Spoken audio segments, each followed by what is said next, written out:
H.G. Wells left us off after the collapse of society and what that might look like. But our next book starts off several thousand years after such an event. Yeah, we can imagine that they take place in the same universe, even though Wells probably never read this book. Yeah, it's very likely he never did.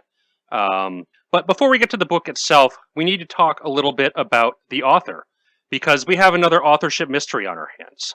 The book, The Air Battle, was published in 1859 under the name Herrmann Lang. That's Herrmann, Herrmann, who the British Library described as being a German professor at the Polytechnic School at Karlsruhe. The book was republished in 1972 by a publisher called Corn Market, and it had an introduction which accepts this authorship attribution. I wasn't actually able to find this version of the text, but Google Books had a version of it on the snippet view, so I was able to get enough of the sense at what it was getting at. And it mostly talks about the early use of air technologies here, which it is indeed quite early, being published in 1859. Yeah. Wasn't too far after Cayley's experiments with gliders and the, I guess, establishment of any legitimate science involving aerodynamics. But it doesn't really get into the idea that it might be a pseudonym. However, this is picked up on in a book that Darko Suvin wrote called Narrative Logic, Ideological, Domination, and the Range of Science Fiction, as well as Everett F. Bleiler's Science Fiction the Early Years, a full description of more than 3,000 science fiction stories, who both reject the authorship attribution to this Herrmann Lang, a German professor of chemistry. Yeah. Both speculate that it is, in fact, the pseudonym of a British author.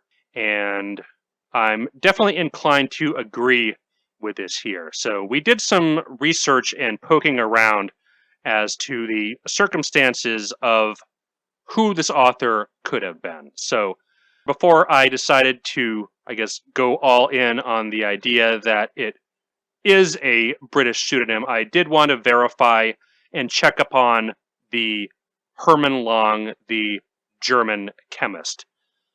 And it turns out there is no Herrmann Lang, German chemist. It just doesn't exist. Very good sleuthing there. Yeah, he was supposed to have written a number of chemistry publications in the 1800s. I can find no record of that being the case. So I contacted the archivist at the Polytechnic School at Karlsruhe, and they have no record of him being on the faculty there at all. So that, to me, really cements the idea that there is no German author who wrote this story, and that it is, in fact, a pseudonym of a British author, and we'll see that fits the themes of the work pretty dead on. I don't think there's any way a German could have written this story. Do you think you were the first person to ask the archivist about Herrmann Lang? Possibly, because he wanted to know what my angle was on this. I guess presumably thinking that I was interested in the history of chemistry or something like that, because I didn't mention the Air Battle authorship mystery at first. I just inquired about if he was there. He thought the reference request was very entertaining, but I don't think anybody. As we will say again, I'm sure I retain the right to call him Mr. Man. Yeah, right. Yeah.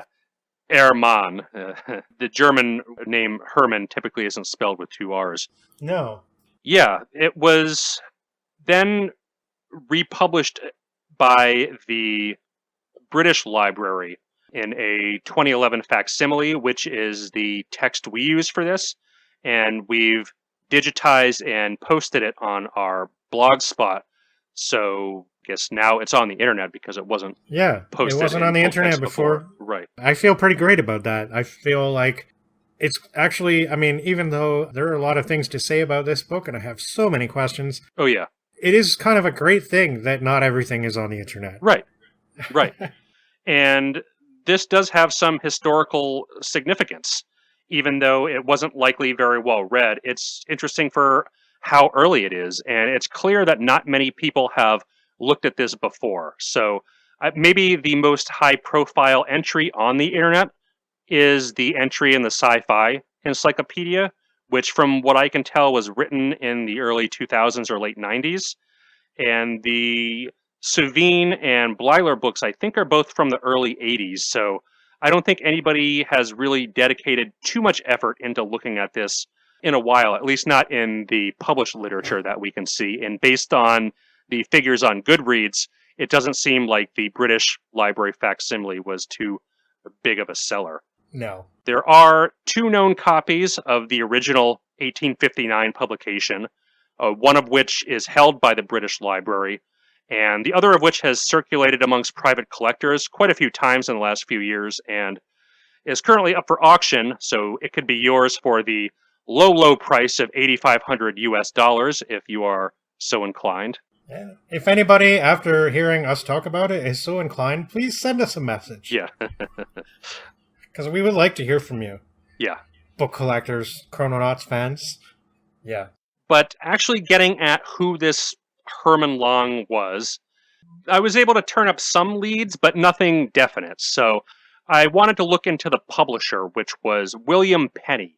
And from what I can tell, he started publishing sometime around 1853, possibly before, possibly after, but his address given is at 57 Lincoln's Inn Fields, which is described in a book on Lincoln's Inn Fields, the localities adjacent, their historical and topographical associations by a Charles William Heckethorn from 1896. This neighborhood of London he describes as the topographical center of London. So I took a look at the buildings on Google Street View. The buildings are indeed still there. Looks like pretty large, spacious grounds, so I'm not entirely sure if it was shared or occupied by one tenant.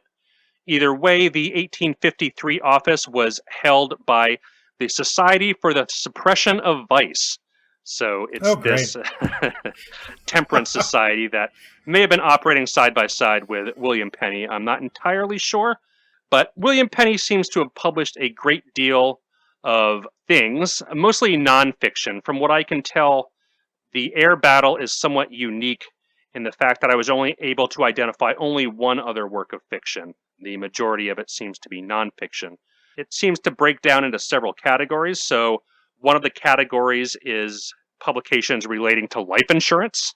2 books here, A Gift to the Uninsured, 30 Replies to 30 Common Objections by William Hannam.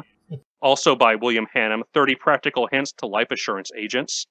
And the British facsimile of the air battle includes the advertisements in the back of the book, which 6 of them are for life insurance. So I think William Penny had ties to the industry. Yeah. He also appears to have been a lawyer in the fact that his name appears with Esquire after his name in some listings of publishers. So who knows? Some kind of, maybe insurance litigation. Yeah. That he was, Now, it seems odd that he would publish this one piece of fiction and one other piece of fiction. Yeah. So I don't think I was able to get a complete list of his publications because based on the fact that it seems to be sold in railway stations and cheap newsstands, he probably published a lot more than might be easily available online. I mean, you might need to do archival research to really dig into this question. But from what I was able to find online, a vast majority of the percentage does seem to be nonfiction. There's also books published on Canada. So he published the British Columbia and Vancouver's Island, a complete handbook, as well as memorandum on the present state of the negotiations with the British and colonial governments respecting the Halifax and Quebec Railroad, the probable cost of the road, and its prospect of success as a commercial undertaking, written by the Halifax and Quebec Railroad in 1859. So this is a real outlier. Yeah. Yeah, I don't know who would be buying this at a British railway station, but I guess it's there for you if you're interested in that sort of reading. Yeah. But it looks like the majority or the largest percentage of what he published were religious tracts. And this probably relates most to the content of the air battle. So he published a pamphlet called Ragged Schools, a sermon preached at Trinity Church, St. Pancras, on behalf of the ragged schools of that district by a David Lang, spelled Laing, from possibly 1852. I don't know if that was the date when it was published or the date when the sermon was given and it was just republished later. But he published two works by a Charles Hastings Collett, namely Milner Refuted, Pious Frauds Exemplified in Dr. Milner's End of Religious Controversy, and Dr. Wiseman's Popish Literary Blunders Exposed. Collett seems to be a writer of Protestant popular controversialist apologetics, and he was the father of someone also named Charles Collett, who was an English stage actor and dramatist in the late 19th and early 20th centuries. But this Protestant, very anti-Catholic overtones comes through, I think, a lot in the air battle.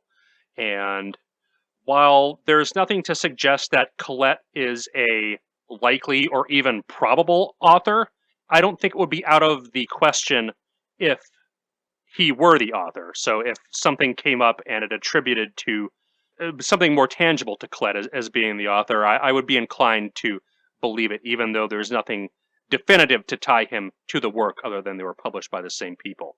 I mean, it could just as easily be this David Lang guy Absolutely. Or William Penny himself, even. Right, yeah.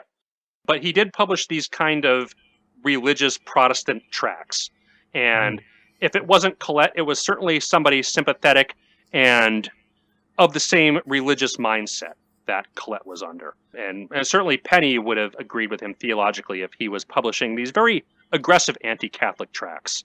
He also published a number of political tracts, one called Napoleon III in Italy, What Will Be Done and Why, written anonymously by a man in Manchester, as well as a work entitled The Principles of the Working Vulgar and Decimal Fractions and Duodecimals Familiarly Explained. So also getting into mathematical and technical publications too. The other work of fiction that I was able to find is a work titled Wanted, a Wife, or The Biter Bit, showing how YZ advertised for a wife and the upshot of it, or an alternate subtitle of A Matrimonial Hoax by ABC, one of the ladies who replied. That sounds really trashy. Yeah. Like, it sounds right. really, really trashy somehow. Yeah. Like, it might not be trashy in what we would consider trashy, like in terms of vulgar, like content, but it sounds trashy. Yeah. Certainly for the time, yeah. Yeah. But it looks like William Penny's publishing days came to an end sometime in 1866, where he had filed for bankruptcy, and the bankruptcy was actually annulled. And this made it into the London Gazette, the December 21st issue of 1866. Huh. Penny published for roughly 15-ish years, maybe 10 years, and seems to have disappeared and didn't do any publishing after that. So not too much to go on as far as leads. The religious overtones certainly would suggest some kind of a Protestant author here. What is interesting, though, is the narrator of the air battle states in text that he is black. And those themes also play into the work. Whether the author of the air battle was also black, it remains to be seen.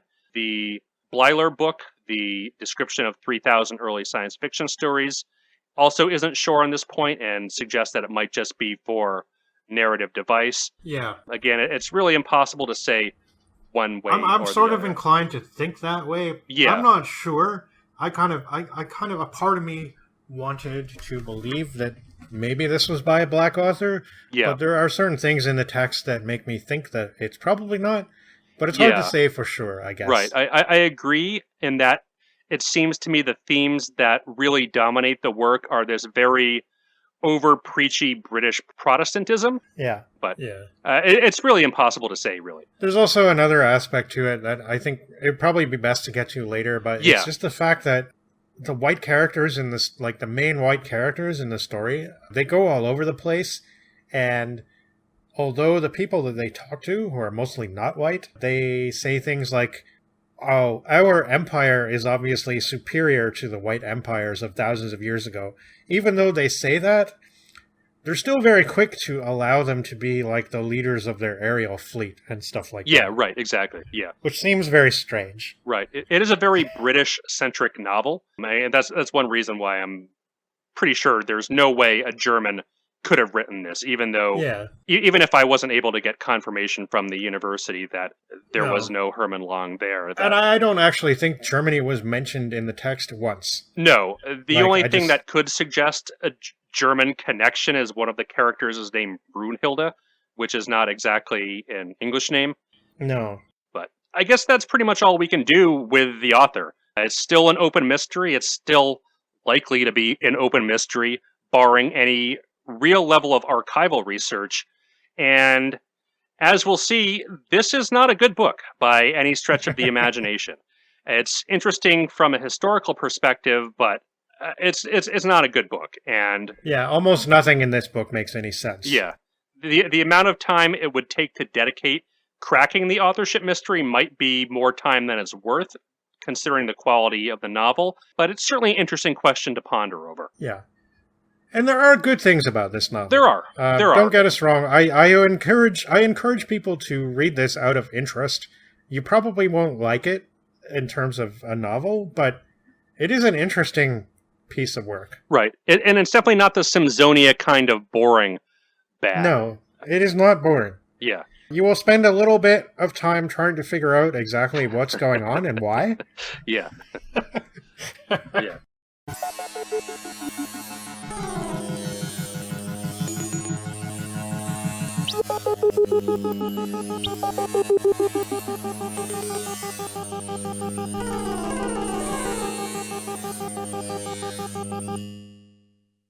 So, getting into the novel itself, we have a preface that speculates that, like the Europeans and the Asians, Africa may one day rise to being a global power.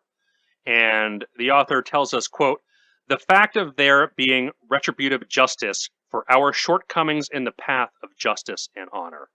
There's numerous epigrams before each chapter, and a few of these seem to be inventions of the author, so we get some future poetry here. So there's some really bad future poetry in this book. And you can really tell, like, as the book goes on, it seems to refer more to things of the past, like Shakespeare and stuff. Yeah. But early on, it's all really bad future poetry. Yeah. And, like, it is bad poetry. There's no question of it. Yeah. Yeah. But the narrative opens up 5,000 years in the future, and we get this huge data dump of what's happened in those 5,000 years. So a power struggle has emerged in Europe, where France has conquered Russia, and Britain aligns with America to spread English as the dominant language of the world. However, Europe is devastated around 1870 by earthquakes and natural disasters. And roughly 500 years later, these massive tsunamis and explosions wreak havoc through the British Isles, where Ireland is almost entirely submerged, and large portions of Great Britain itself are submerged, and the amount of livable land on the island greatly shrinks. So England has faded into obscurity, and Europe descends into barbarism. It's even implied that it's the fact that England has collapsed which makes it so that Europe cannot thrive. Yeah. So again, that makes me think this must be an English author. Right. It's very Anglo-centric from the start to the finish. Right. But we open up in this cottage that seems to be near what remains of the Thames. We get our first instance of phonetic spelling in this, because Thames is always spelled T-E-M-S. Yes, right. Yeah, so the history of what's happened is very distorted. And it's one really interesting and almost frustrating point is that he could have played with this so much more than he actually does. What we know and how we know it, and how a global catastrophe, like is described in the very beginning of the book and like happens with Wells, could interfere with our understanding of history and could disrupt place names and things like that. Wells definitely hinted at that. Yeah. But this just kind of glossed over very quickly here. Like everything else in this novel, it's very fast-paced. It's nothing but real-world action sentences with very little time for any kind of description or meaningful reflections or exposition on themes or anything like that. And when the characters are talking about their thoughts and feelings, which does happen a fair amount, you never really understand why or how they feel or think the things that they do. Yeah, right. Like it's literally them tearing their hair out, yelling about stuff, and you're just kind of I don't understand why. Yeah. Yeah. So we have Harold Winter, the property owner of this cottage, who is sitting just musing. And this Celtic-looking man just barges in. Yeah, he's musing about white slavery. Yeah, right. So we learn that white slavery is widespread across the globe. And we're introduced to the three major nations that will be a part of the novel, which is Brasilia, Madeira, and Sahara. So O'Connor, who is the Celtic man's name, starts talking about his ancient ancestral home of Ireland. And they start laying into each other and going on these whole ethnic stereotypes things. So eventually O'Connor gets insulted. Yeah. And he goes, I demand satisfaction! Yeah. So he pulls out a knife, and this whole scene really starts us off with the ethnic stereotypes. Yeah, and there's a really weird thing here where Lang says, like, Mr. Mann says that in this time and place, a knife is considered a cowardly weapon. And right. I'm just kind of thinking, like, what? So should he have punched him to death, like the guy at the Earth's core? Like, I don't understand. I mean, maybe a knife is cowardly compared to fists, but compared to a gun, I think a knife is less cowardly. I don't know. Maybe that's just me. I mean, I think it takes a lot of guts to stab someone, and it's very messy, which is something that a lot of, like, cozy murder mysteries don't quite absolutely get, you know? Like, you can't just stab somebody once and they die. Yeah. You know, like, anyway, it's just a weird thing about, one of many, many weird things about this book. Yeah, but this is where we really get the anti-Irish sentiment. And I think anti-Catholicism is really what's driving this. Yeah. And that's a major part of the themes of this novel here, is that O'Connor is just acting like a wild man the entire time. Yeah, he's a real dick through the entirety of this book. Yeah. And for a while it seemed like the main woman character was, like, in love with him, but not really. Yeah. I don't know. Yeah. So this whole scene is interrupted by the entrance of Brunhilde, who is Winter's sister. And she is engaged to be married to O'Connor. Her beauty is compared to the rich and lush beautiful vegetation of Madeira and Brasilia. Yeah, but Winter is also described as having a rose and lily-like complexion. Yeah. Sorry, I will be interjecting a lot because this book was ridiculous. Yeah. But just the way he describes these people, like, with the plant illusions, and now... Right. The fact that Winter is rose and lily-like in complexion is a good thing. It reflects his solid island character, I think. Right. Yeah. Right. So, yeah. Brunhilde chastises O'Connor for the scene, saying she'd previously told him not to carry a knife and not let his temper carry him off, but O'Connor deals with this by just running away. And Brunhilde starts crying, and Harold says he'll find him and make everything right again. Mm-hmm. So he embarks on his trusted pony and encounters this ferryman, Jonas, who is nothing but an anti-Semitic caricature. Oh, Jonas. So yeah, if you thought the jeweler in the Diamond Lens was bad, wait till you get a load of this guy. Yeah, he's an old ferryman who reminded me a lot of Fagin from Oliver Twist, except Fagin is like this criminal mastermind, and Jonas is just this, like, regular, everyday working ferryman who has really no motivation to be a nasty character other than the fact that he's Jewish. And the author just needs everybody to be Protestant to be morally correct. So he really lays into the anti-Semitic caricatures, and it's really a really nasty blemish on the novel. Yeah, like Jonas is just a horrible person with no redeeming qualities. Exactly. Like, just, and he doesn't even play a major factor into the novel. He's just there for this, like, I think he's intended to be a comic relief. It certainly doesn't come across that way today. I don't think so. I don't think it was meant to be funny. I think there's a lot of things in this book that were funny, and some of them were meant to be funny, but I don't think this is meant to be funny. I think this is meant to be 100% terrible. Yeah. Well, he certainly is that. Yeah. Yeah. Like, he is... Nothing that he does is of any good to anybody but himself. Yeah, right. He's always, like, ranting and raving about the cursed Christians, and he's like... He even seems to... I don't even understand, like, he wants... I don't get this part. Like, he wants Winter to pay him, but he wants Winter to pay him in British coin, not that Borneo stuff, and I don't understand... Because it's supposed to be the Africans that are in charge now. Right. Right? Like, I don't even... Why does he say that? Like, nothing this person does makes any sense whatsoever. Right. So, like, Jonas reveals his stash of money to Harold, and Harold says he has no interest in it, but it makes Jonas all paranoid. But, like, why did he reveal his stash of money to him in the first place? And, yeah, Jonas basically wants a high price from Harold in exchange for letting him cross. They agree on a loan amount and a high level of interest, which both parties agree to, and Harold eventually gets across the river with his pony. He gives him a penny. Yeah, and... I think they agreed on 2 pennies. Yeah, but Jonas is very sore about this. So I'm very sore about Jonas. Yeah. I'm sorry, man, but this character he's pretty much... If we had a next episode, maybe we'll do an award for best and worst characters. Yeah. Next bonus episode, sorry. Yeah. But this Jonas is probably the worst character that we've come across so far. I would agree. And Chrononauts. Yeah. He's poorly written. He has no bearing to the plot whatsoever. I mean, you could easily take him out of the book and nothing would change. He does sadistically whip the female protagonist. Don't forget that. Right.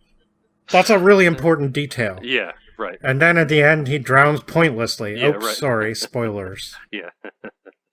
Yeah. But yeah, it's just one anti-Semitic caricature. And yeah, it's just really a really nasty character. But he gets Harold across, and Harold is making his way for the town of Yarmouth, but he stops at a village along the way to rest, where he finds an inn. So Harold speculates that O'Connor has left the country, as he had often heard him speak about the great and powerful nations of Africa, both in terms of swearing revenge for taking white villagers in England as slaves, and also as being in awe of the greatness of their cities, which are apparently the most sophisticated in the world. At the inn, Harold learns of these strange foreign ships who have landed at Yarmouth, which seem fantastic in nature, and the inn's proprietor suspects them of being magical in nature. So Harold leaves for Yarmouth, and he arrives, and it's this poor fishing town, really dark and dreary. And at the inn there, he sees 3 foreigners, and from them he learns that Connor had made his way for Madeira. And Harold laments, but he is told by one of the foreigners that he'll be much better off there in a civilized land rather than stuck in barbaric England. And they ask Harold if there are any nice-looking women they can take for slaves, and Harold's annoyed at this, but they invite him onto their vessel anyway. And Harold agrees, eager to see a strange new foreign technology. And the foreigners, who are Brazilians, produce an orange-sized red globe.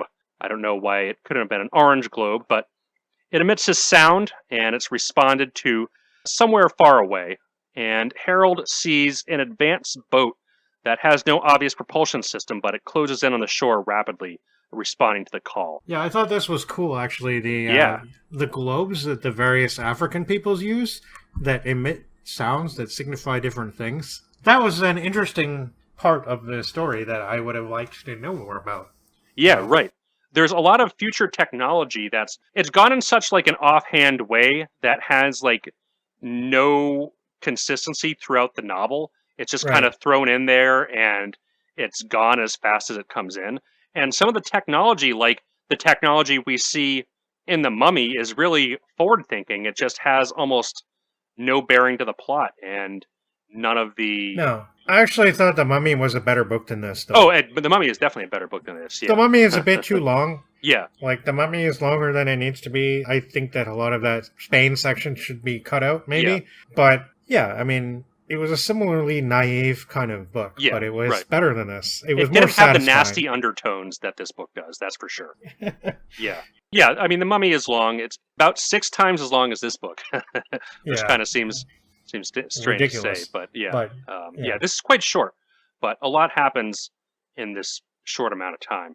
Right. So while Harold is seeing this, like, I guess, hovercraft boat come in, he's really impressed by the technology of the ship and is a little dismayed that the boat's captain, Semilov, seems rather draconian and authoritarian in his command and management style. Well, there's quite a bit of humor in this book, too, which is actually one of the saving graces. And I thought it was funny because the captain was, like, pretty nice and cordial to him and is, like, low-key. But whenever he was talking to his sailors, he's, like, cursing and yelling and, like, jumping around the ship like a maniac. And, I liked that. Like, it was an interesting contrast. Yeah. So another interesting piece of future technology we see is they observe a flock of starlings flying overhead. And Semilov says he must have some, as there are none out west. So they fire this, like, air cannon thing at the birds, which shoots out this circular rosy cloud. And the circular currents of the wind drag the birds onto the ship. It's like this, like... So this is actually their main weapon of the Africans. They use this against airships as well. And what it felt like to me was like an air version of a tractor beam. It's like an aerial tractor beam.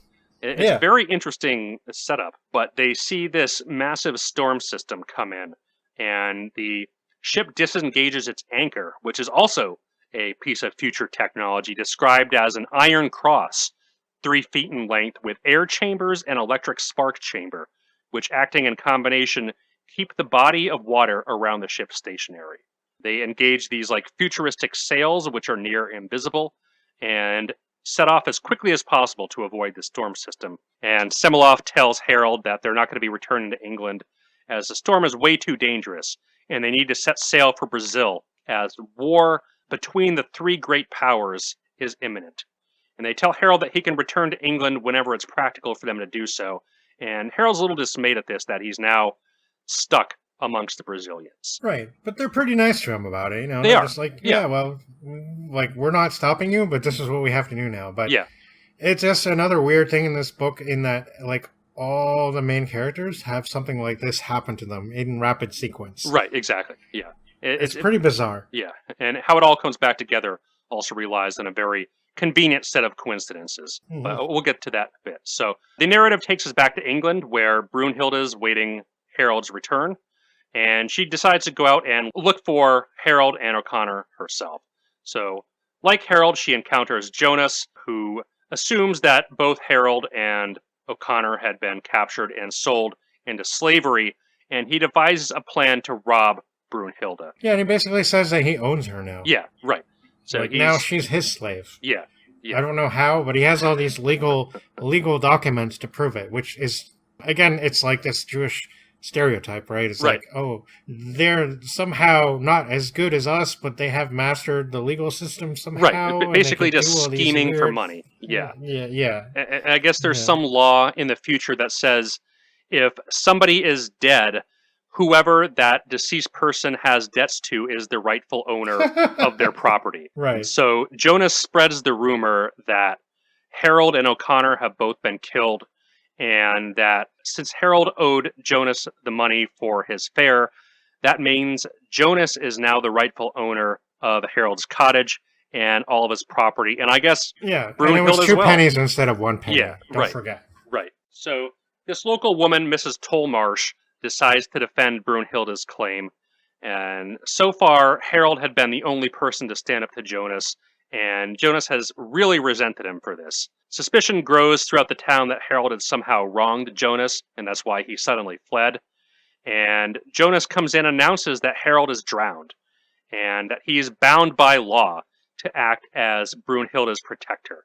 And the crowd is totally astonished by this news. Jonas produces a series of documents, which I think we can assume are forged and that he just made it all up out of the cruelness of his own heart to take advantage of the situation. But it fools the crowd, And Tolmarsh offers her personal services to Jonas to watch over Brunhilde and make sure that she's safe. She actually cares about Brunhilde and what happens to her. Yeah, Tolmarsh is like the good matronly figure that is just looking after Brunhilde out of her own kindness. But Jonas basically plans to make her slave labor, and he plans to make her do all the back-breakingly hard labor on his ferry, have her sell the apples from her orchard to the, I guess, people who would buy them, and then take all the profit for himself. So on hearing this proposition, she refuses, and he just whips her in the face. Yeah, it's actually really brutal. Yeah. So yeah, I mean, it's bad enough that she starts out like using Jew as an epithet. Yeah. And then he whips her in the face repeatedly, and yeah, it's just a real nasty scene. And this crowd forms around him, threatening him. But he says everything he's doing is completely legal, and if he's harmed, they're going to be harmed too. This is kind of broken up by this deafening noise they hear, which sends children running screaming, and they look to the sky, and they see this huge monster with wings descending on the village. And the monster lands, and some men get out, and they realize it's not a monster at all, but a flying ship. Yes! Or a boat-like machine. So Brunhilde pleads to the men who come out, and these men, the Saharans, tell her to board their Ariel, and not to worry, as the Saharans do not take slaves at all, and the ship takes off. Yeah, so I guess they just saw this barbarian white person in her plight and decided they would save her. Right. Yeah, so that leaves our three main characters. O'Connor has gone off to the Madeirans, Harold Winter has gone off with the Brazilians, and Brunhilde has gone off with the Saharans. Yes, we're all in place now. Yeah. The chessmen have been assembled. Yeah. It's not exactly clear what geographic region of the world the Madeirans occupy. Yeah, I couldn't quite figure that out either. Yeah. Madeira, it's not as popular as it was back during the time this was written, but it was a very, very popular dessert wine in the 19th century, drunk by pretty much everybody through the British Empire. Is constantly referenced in Victorian novels. You can still buy it readily today, but it's not as common throughout society as it was back then. But I'm assuming this is like Iberian Peninsula Europe, like Portugal and Spain. But again, it's not entirely clear. I mean, Brasilia is obviously Brazil, and Sahara is obviously Saharan Africa, but not really clear where Madeira is. But it sounds like most of the ruling class of Brasilia is also like of African descent. Yeah. I'm not quite sure about the Madeirans, but maybe they're like Moors or something. I don't know. Yeah, it could be. Again, not a lot is gone into in some of these details, which really could have helped tide some of the themes together. But yeah, it really does gloss over a lot of stuff. So on board the Saharan Ariel, and Ariel has an umlaut over the E, the person who takes her on board is Sangari Kolo, the chief conductor of the Ariels and the greatest aerial navigator and air warrior of the day. And war is expected between the three great nations any day. And Sahara, which comprised the northern half of Africa, is, and was, the most enlightened and powerful people ever known, and has been that way since the white nations were conquered. The Saharans, however, want to put an end to white slavery. And there is tension rising between the Saharans and the Madeirans, who have a very strong naval force and almost equal Sahara in power, whereas Brasilia is a more uncertain, mysterious power who are very crafty and doing things kind of behind the scenes, almost playing one power against another for their own gain. The contention between Sahara and Madeira exists over Europe, whereas Sahara wants to free it and civilize it, Madeira wants to raid it for slaves. For whatever reason, who knows why, English has become fashionable, as in the language. And the Prime Minister of Sahara wants to eliminate white slavery and thinks the best way to do this is to introduce the normalization of European culture, which again I don't know why that's represented by the English language, again, the Anglo-centric nature of the novel, but also through interracial marriage, which in any other circumstances seems like it would be a very progressive thing to introduce in a novel from 1859. Yeah, I guess so. Yeah. Yeah. The thing with the white slavery seems like the author is trying to do a very simple inversion in a way that Man's Rights did from the episode 10 that we did. You know what it also reminds me of, though, is Spike Lee's movies. Yeah, it's a very simple inversion that what if white people were the slaves and what if black people were in the position of power? I think the aim here was to put yourself in the shoes of the people who are oppressed. And while slavery had been abolished in the British Empire at this time, it certainly was not abolished in America at this time, as the Civil War was pretty much about to explode in the next couple years. Yeah. And just because slavery was abolished in America, I didn't get into... I thought it was really interesting that I was reading some European history, early 20th century European history, sort of preparation for the Wells, right? And obviously a lot of this was about Europe and about what was happening at the time, but almost everything went into stuff like the brutal massacres in the Congo by Belgium in the early 1900s. Absolutely. Yep. And how important it was for a lot of realizations and a lot of things and a lot of people on all sides, including white people, realizing, oh, that's really not, that's horrible, right? Yeah. And wow, this is an important part of world history that can't be ignored. Right. It's contradictory in that the British Empire abolished slavery long before America did, but their treatment of British India and a lot of the other colonial possessions was just as brutal as it would have been if slavery had still existed. I mean, it was and of course, I brought up that Leopold, that's Belgium, right? Exactly. That's not England. But just to make the point, that in Europe it wasn't necessarily better. Right. I mean, the French had brutal colonies in a lot of Africa. The Dutch were all over the place. Yeah, it's very, very harsh treatment of the rest of the world.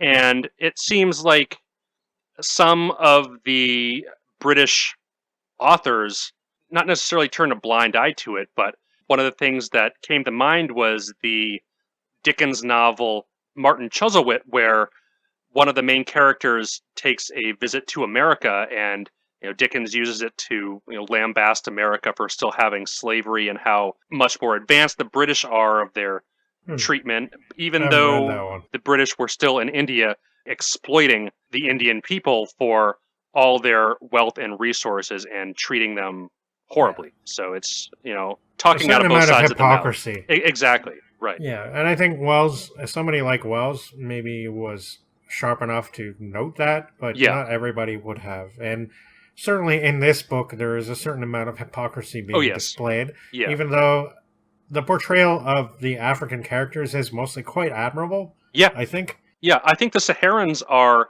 universally portrayed in a positive light, overwhelmingly positive. Yeah. Which, again, it's very interesting for 1859 in that this is, I don't know if I necessarily call this Afrofuturism because it's unclear of the nature of the author and if the concern was really more about Protestant ethics as far as slavery goes with regards to a biblical position rather than any genuine concern for Black people.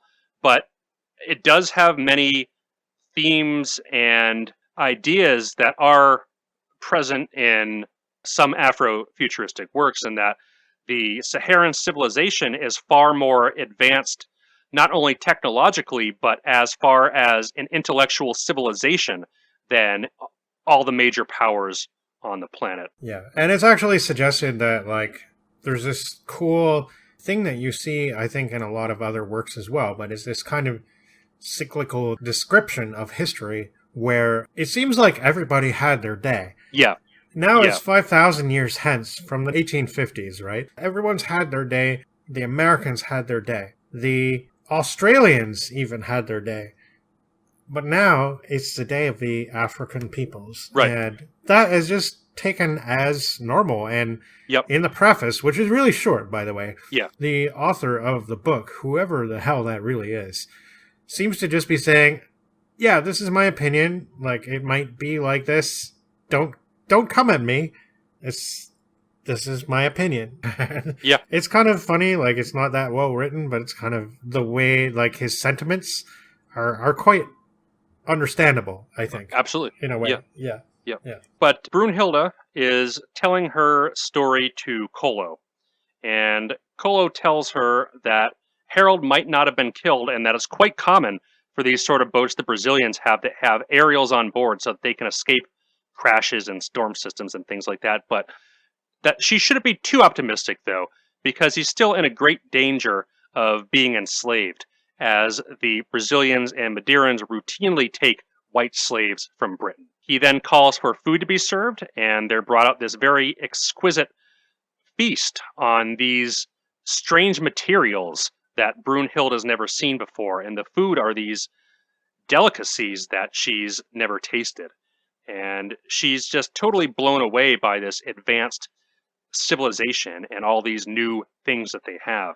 And they go out to the top deck of the ship, and she's just even more taken by how beautiful everything is from the air. Yeah, I think that whoever the author is, Mr. Mann, is actually really good at these parts. Yeah. He actually describes, and we're coming to parts later too, where he really describes a futuristic environment and a city and like how it might look to view things from a high above distance and see the world beneath you. It's really quite well done, actually. Yeah, there's some nice imagery here, especially when we're on board these flying machines. And the one they're on board now seems like this enormous boat, not like any of Wells's airships or fighters, but like almost like aircraft carrier size, where it could fit thousands and thousands of people on it and launch little fighters of its own. Yeah, one of the warships in the air battle later on is like it has a crew of 2,000 people. Yeah. I looked up concurrent like 1850s like naval British ship contingents, and there were no ships of a line that no. No. That's this is some really advanced stuff that the author is thinking of here. But I mean, numbers alone don't necessarily mean much, but I just think that like there were some things here that were actually really cool, and the way that he envisioned certain picturesque ideas of the future was actually really good, and something could have been made of that. Oh yeah, and that's one of the frustrating things about this novel, is that it just doesn't work as a story, even though it does have all these really cool futuristic predictions and stuff that are really decades ahead of its time. I mean, by the time this was published in 1859, ballooning was really the only kind of viable air travel there was, whereas nothing was really stable or controlled during Wells's day. At least the Wright brothers had taken off and got in the air for a minute or so seconds. And demonstrated that it was viable. And the aviators that came in the 5 or 6 years that followed between their flight at Kitty Hawk and Wells publishing The War in the Air, you can be in the air for a few minutes longer and get a couple dozen feet in the air higher. But he had a lot more to go on than Mr. Mann did in this, which is the tower jumpers and the balloons. And I think that his descriptions of the airships being more in line of like boats that move through the air rather than some of the ornithopter designs, like really crappy designs that meant to look like birds, but right. But they seem more like flying boats here, very large flying boats at that. So Kolo fills in Brunhilde on the last 5,000 years of history and how England was once a great power, but it was destroyed, and then African nations eventually rose into prominence. And history is compared to these verses from George Berkeley, where the power change... Yeah, this is the part that I was going to quote, but I decided not to bother with. Because, I mean, everybody knows that I do enough reading of the texts. I don't need these not-so-great ones. And a lot of these are just kind of little quips here and there rather than extended passages, but he compares the worldwide power shift to the Saharan nation as the fifth act in a play. Yeah, so Shakespeare is one of the few playwrights that they venerate still. Yes, Shakespeare is still quite well read. Right. So, and it's described that, Shakespeare does most of his plays in 5 acts. Yeah. And this guy who's talking about the 5 acts, maybe he wasn't as cool as Shakespeare, but he still knew what was what. Sure, yeah. So they're now approaching the Saharan capital city, and Brunhilde is told she's going to be handed on to the prime minister's household, who is named Carthagon. Carthagon. Yeah, right. Yeah, he's a very proud, noble figure, this yes. Carthagon. Yes. Brunhilde is escorted to the palace, and she's to be put in the charge of Carthagon's ward, who manages the domestic affairs. While this is happening, Kolo meets with Carthagon in his study, and we get a little backstory on Carthagon, how he became the richest man in Africa, and decided to enter politics to do good with his fortune. So he's a big philanthropist, and he has very altruistic motivations, and really wants to help humankind. And he just appears to be the ideal statesman and character, in that he's very charismatic. He always has the people's best interest at heart. Kolo reports on his mission and tells him that he intends to marry Brunhilde. Brunhilde is led by Siama, one of the attendants of the ward, who is able to speak English. Coronata is the name of Carthagon's ward, who is described as a rare beauty and vicious as a tiger.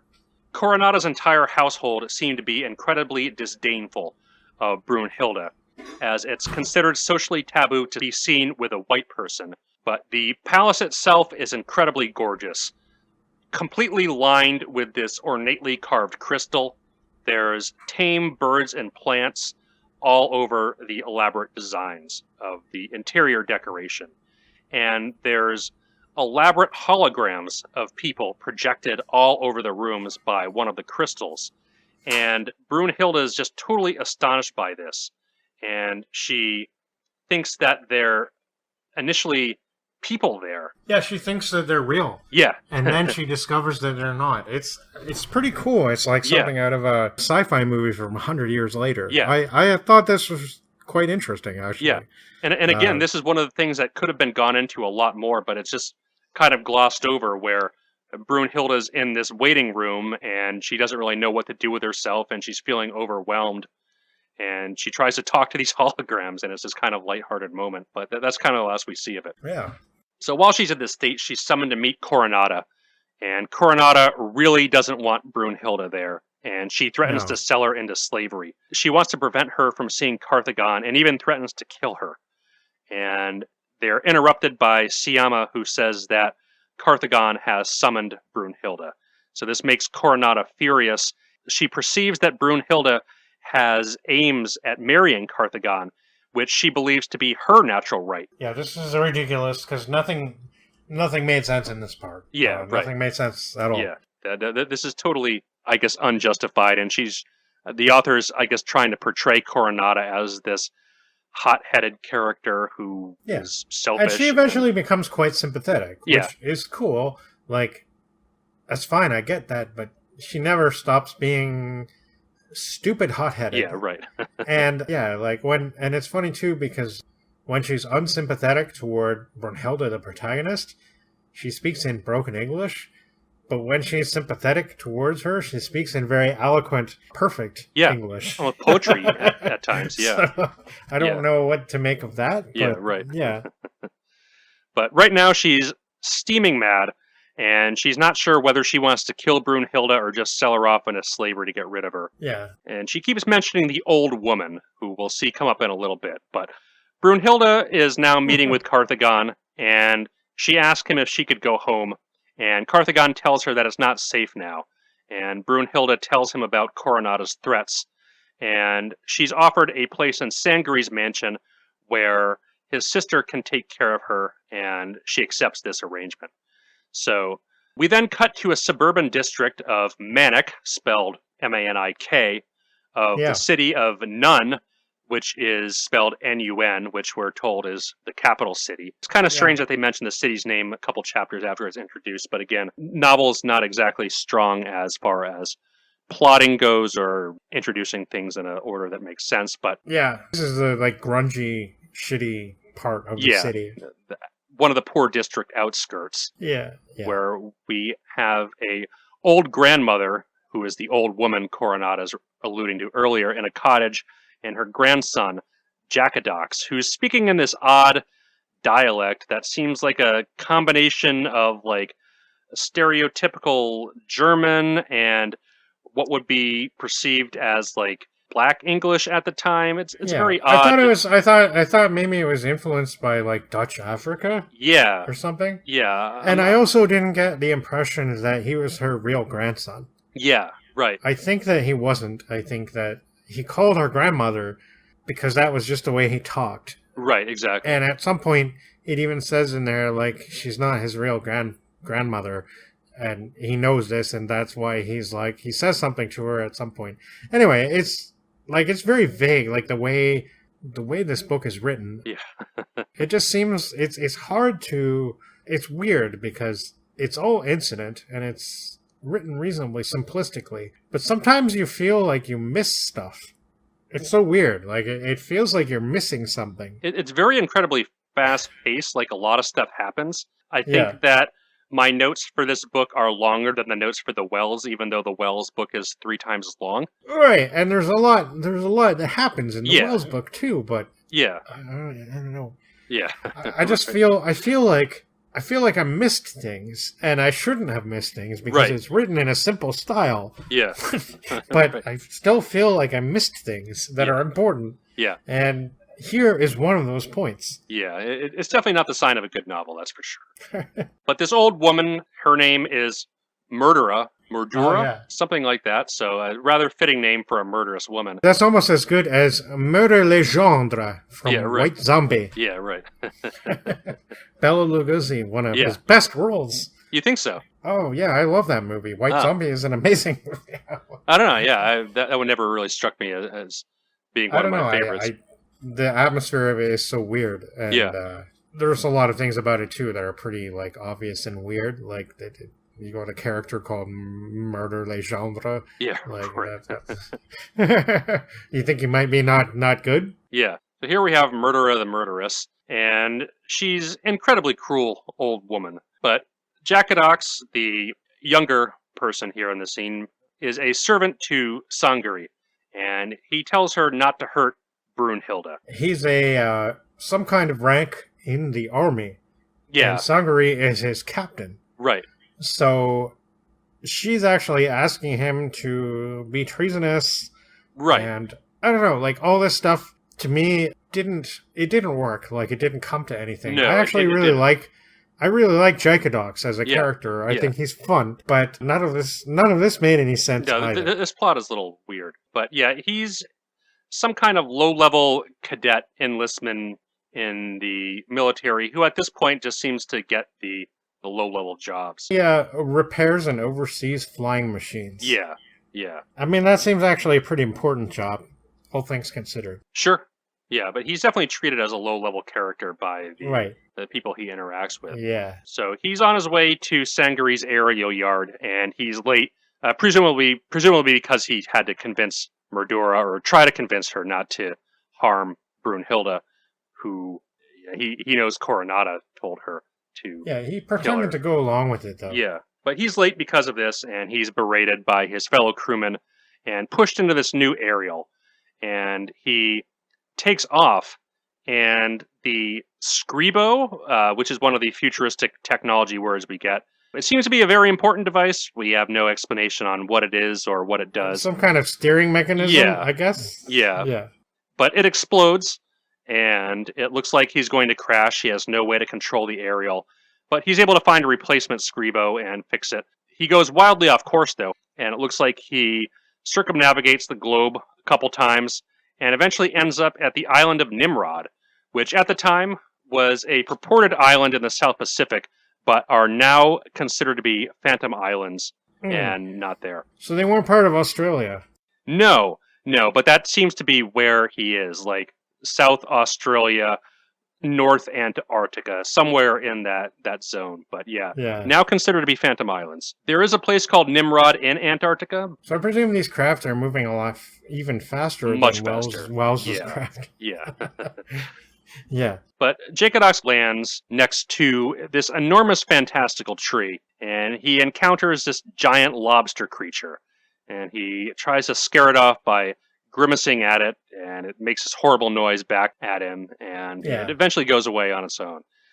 So this is the first of Heckethorn's comical adventures through this island and its strange creatures. Yeah, this is pretty great. This is probably my favorite part of the book, actually. It's one of the better parts, for sure. It just comes out of nowhere and doesn't lead anywhere and doesn't have anything to do with anything. But it's still my favorite. I don't know. Yeah. I think I just like Heckethorn as a character. Like, at first I was really annoyed by the way he talks. Because nothing, like, he just talks in this really crazy, over-the-top patois that is really insane and makes no sense. Right. Like, it's kind of like Wells's crazy accents added to this amazingly weird dialect, and it is bad, but at some point I just kind of went, oh, okay, I get it. That's cool. Yeah, and he's the only character that talks like this, too, which is strange. So on this island, he decides to investigate a little more and forage for food.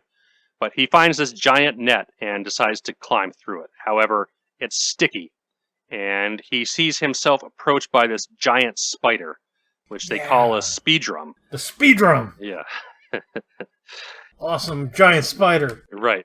Looks like there's no way to escape, but he again grimaces at it, and spider appears to run away. Yeah, they don't like his facial expressions in this country. Yeah, I guess the beasts have more fear of humans or something, but I think it's because he's such a formidable, handsome black man. Yeah, right. He's just like, oh. Yeah. I don't know. I love Heckethorn, man. He's the man in this book. I wish this book was about him. Yeah. His adventures are definitely fun in this part. Yeah. But he gets a little bit of time to get his knife out and cut himself out of the webbing a bit. But this dismays the speedrum a bit, who charges at him. And the speedrum begins wrapping his web around him more and more. And Heckethorn just stabs it in the eye. And the speedrum sinks its fangs into his shoulder. So Heckethorn stabs the speedrum again and again. But this just causes the speedrum to wrap him up even tighter. Yeah. And Heckethorn sees the speedrum shot by an arrow from somewhere. And he passes out from his wounds. He wakes up sometime later, bound in a hut. But his wound looks treated and cleared of the speedrum's venom. And a human being enters, and Heckethorn realizes he's been taken in by the Beautifuls, a race of this sky blue people who are rumored for their savagery. Yeah, they're pretty much depicted as your Aboriginal stereotypes. Like, I definitely thought of how a British person might see Australian Aboriginal peoples, for instance. Yeah. And they're all blue. They're blue-skinned. They're blue. That's why they're called blue. Yeah. Yeah, very odd touch there. Yeah. But the Beautiful man is speaking with Heckethorn in a language he doesn't understand. But we get a translation of it, and it's very rather eloquently translated. And he basically tells that Heckethorn must die for attacking the spider, as doing so is an affront to the Beautiful land and the people. But Heckethorn just thinks he's being invited out for a nice time at dinner. I know. This is probably my favorite part of the whole book, because the two of them, obviously, and we saw a little bit of this in the Wells, too, to great comic effect. But the two of them can't understand each other at all. Yeah. So the chieftain, Eagle's Wing, is being very, like, prancing around, saying how this guy must die and all this. And Heckethorn is like, hey, I'm a really handsome man. Yeah. Give me your daughter. I'll marry her. Right. And this will be great. Yeah. Untie me, right? And then they do untie him, right? So it's like... he thinks it's working. But unfortunately for him, they assemble at this large pyre and are about to light it. And Heckethorn makes this shrill sound and points to the forest. And Eagle's Wing thinks that he's signaling to his friends and commands that he be released so they can work on a trap to kill his supposed companions out there. Eagle's Wing has the thing about black burning. They've obviously been exposed to some of the African peoples. I guess they take slaves every now and then. Yeah. From this place as well, from the Blutifuls. And again, like this whole thing, this whole part of the book, I think this was my favorite part, and it had nothing to do with anything. Yeah, right. There's a really frustrating thing because all the things that I thought were interesting, they were not really part of the story. Yeah. Like, I really like Jacodox, and even though, yeah, his way of speaking was, like, at first I was really annoyed, but after a while I just kind of went, okay, yeah, that's cool. Right. I don't know. I don't mind, right? Like, yeah. And I stopped being annoyed by the way he spoke, and I'm just like, yeah, this is kind of like a lovable rogue character, and I don't know. But in the end, yeah, like, he didn't really serve the plot. Like, yeah, it was such a weird diversion into and this is just Australia, like a total side quest. like, yeah. Right. So Jacodox is making for the forest, and he finds an aerial hovering, and the men on board seem to see him approaching through their reflectors. Again, another future piece of technology that just really isn't got into. I guess they're like these advanced type of telescopes or something like that. Yeah. But they lower float to Jacodox to try to rescue him. But it turns out that the aerial is not piloted by Saharans, but it's piloted by Madeirans. But a white man is on board, and Jacodox is manacled. And as they're approaching the massive Madeiran war aerial, he blurts out, "What will Sangri and Brunhilde think of him?" And the name Brunhilde makes the white man stand up and take notice, as it is none other than O'Connor. Yes! How is it even possible? Yes. I don't know. But it is true. Yes. Yes. So Jacodox fills him in on Brunhilde's domestic situation, because I guess he would know this somehow, and O'Connor swears revenge against Sangri. There's no indication that they met before now, but he actually even knows about O'Connor. Yeah, right. It's just very implausible and just kind of dumb, but I guess moves the plot forward, kind of, maybe. So, all right, fine. Yeah. So O'Connor also fills him in on what's happened and says he was shipwrecked with the Madeirans, but learned their language and met their king, Riarno, and has worked his way up and is now the chief commander of the aerial fleet. Yeah, hopefully it hasn't just been a fortnight. I don't know. Yeah, it's been a while. I guess it's been a while, but how long has it been? Like, it's so funny that we have to question this in both the books. Yeah, right. The whole timing of everything doesn't seem to add up. Yeah. And this one, it's kind of the opposite of the Wells. Like, it just doesn't. Like, it almost seems like several years would have to pass, but yeah. I mean, we're really given no sense of that at all. But he tells us that the traditional Madeiran strength is on the sea, not in the air. And I guess O'Connor is just good at air strategy. That's why he was able to work his way up to being the commander of the air fleet and not a Madeiran who typically look down on white people. And in fact, take them for slaves routinely. Yeah. And there's no indication until now that O'Connor knows the first thing about aerial battle. Right, exactly. Yeah. I mean, because he's just from barbaric England. It'd be like Bert actually becoming super Butteridge. Yeah, exactly. Right. Yeah. It doesn't make any sense. No. But O'Connor also reiterates the fact that war is soon to be broken out. And Jacodox makes an arrangement with O'Connor that he will deliver messages to Brunhilde for him in exchange for his freedom. And they set course for Madeira.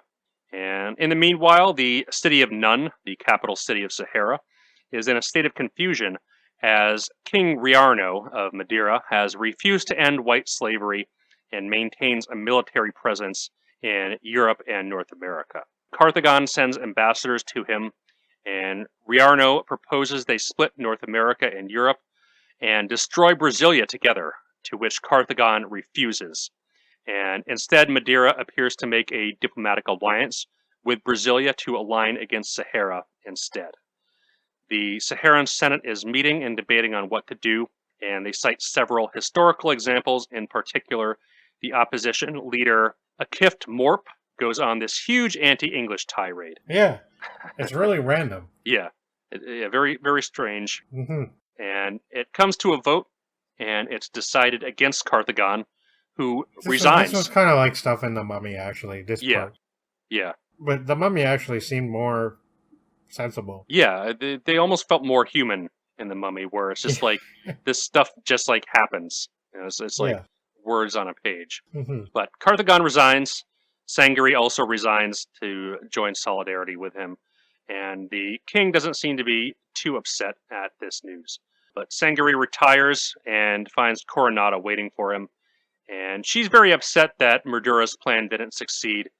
And Jackadox is missing and presumed dead. It's almost like, though, like it said that she didn't realize how nasty Murdura was. Yeah, right, which is... But on the other hand, like, she didn't actually do anything. She just said, oh, you're in the employ of the army. Why don't you do this? Right.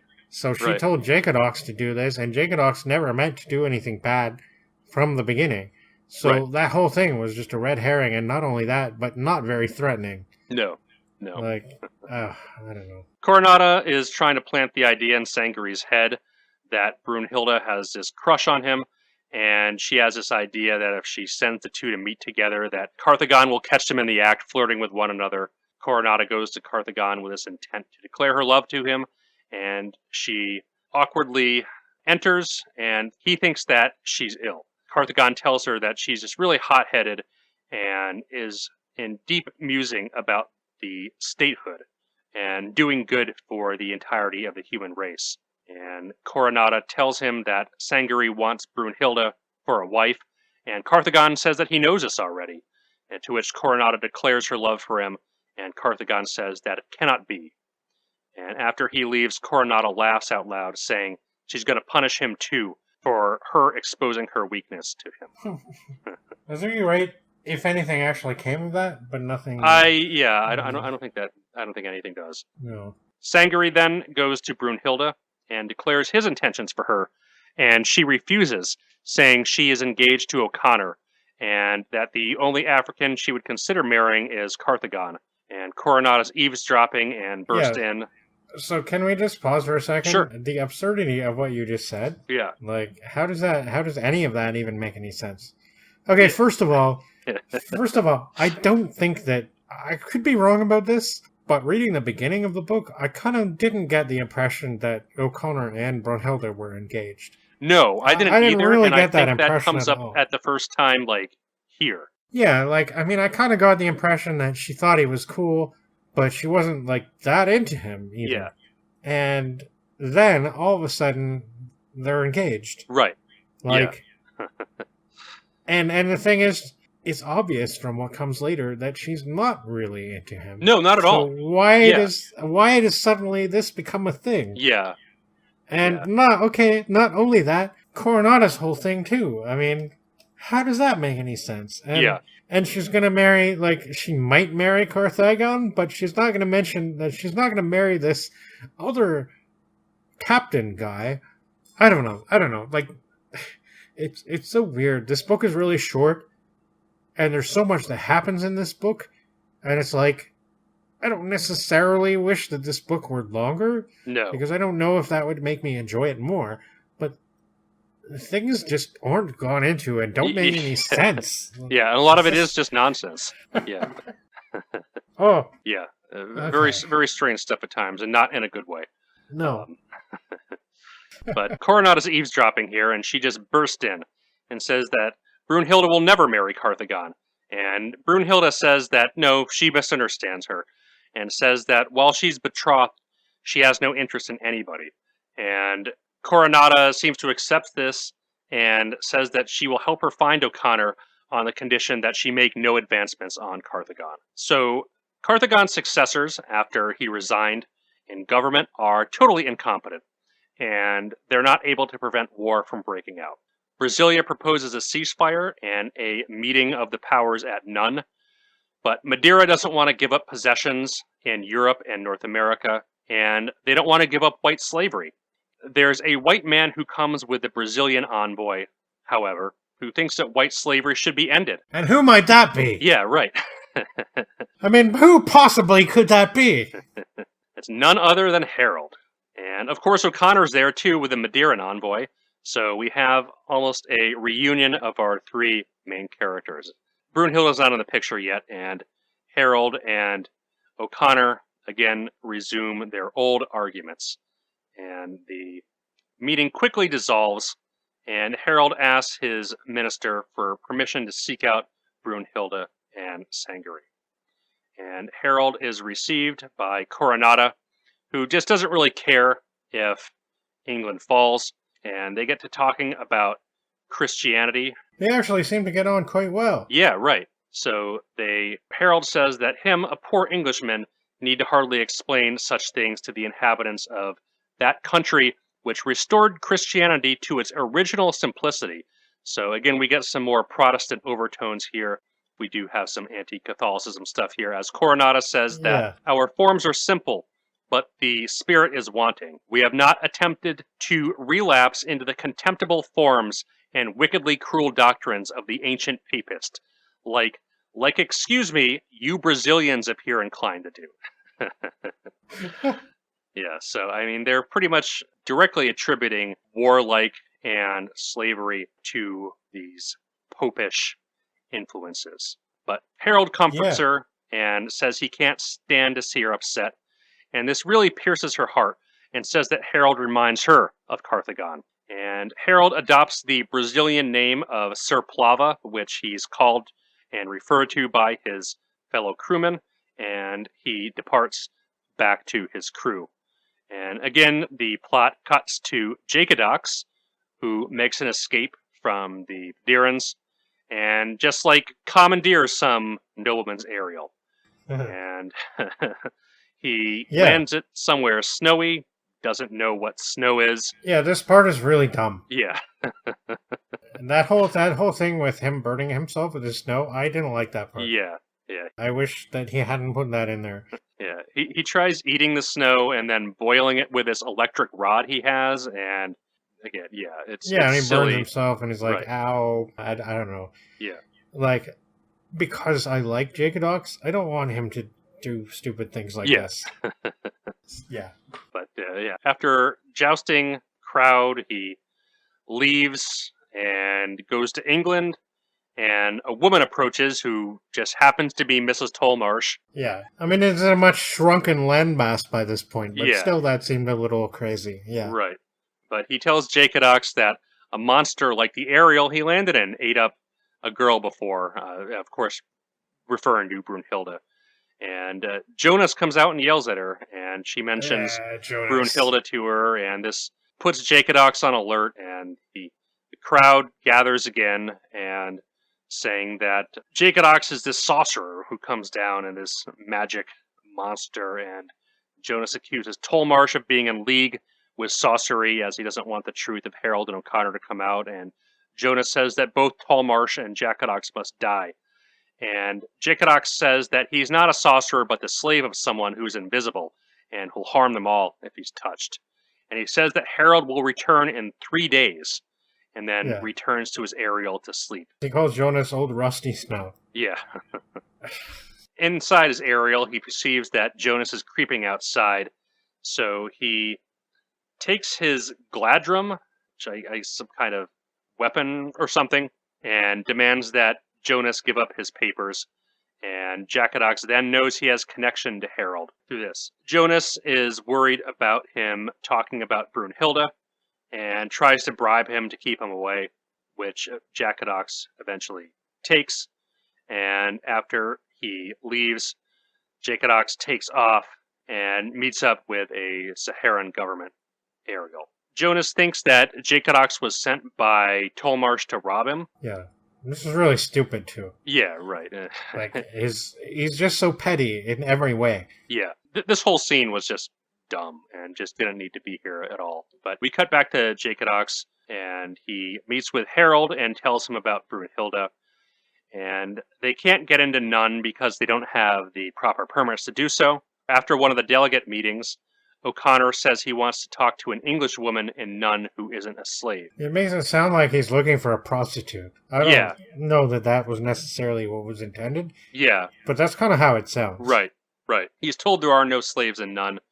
But Brunhilde's there, and she's promptly summoned.